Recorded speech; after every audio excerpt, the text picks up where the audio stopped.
السلام عليكم ورحمة الله تعالى وبركاته. بلا نحب نقدم ديديكاس ونحب نقدم شكر للاعبين متاع المنتخب التونسي اللي أثبتوا إنسانيتهم، وأثبتوا حبهم، وأثبتوا تفاعلهم، وأثبتوا دعمهم لأطفال قراء السويس. برافو، برافو. هذا هم اللاعبين اللي نحبوهم. اللاعبين، هذا هو الجانب الإنساني متاع اللاعبين اللي نحبوا نشوفوه. هذا هو الجانب الإنساني معناتها نحبوا، معناتها يخلقوه في اللاعبين متاعنا. برافو، برافو. معناتها عملتوا معناتها حاجة بروفيسيونيل، حاجة افيكاس، حاجة باهية، حاجة معناتها تعبر على تونس، حاجة تعبر اللي تونس عمرها ما تسيب أولادها، اللي تونس عمرها ما تسيب معناتها أطفالها اليتامى، اللي تونس عمرها معناتها ما تسلم فيهم.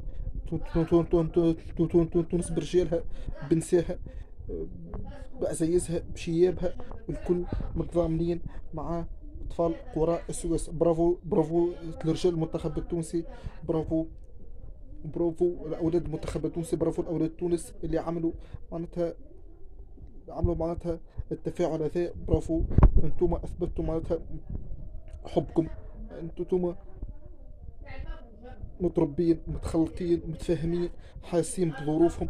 برافو، هكاك نحبوكم. هكاك معناتها انتم أثبتوا للعالم انه انتم، انه الجانب الانساني بتاعكم قوي ياسر.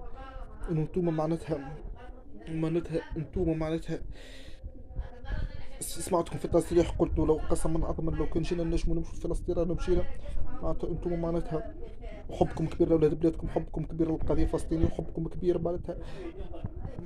معناتها ويمشي يبقى كبير.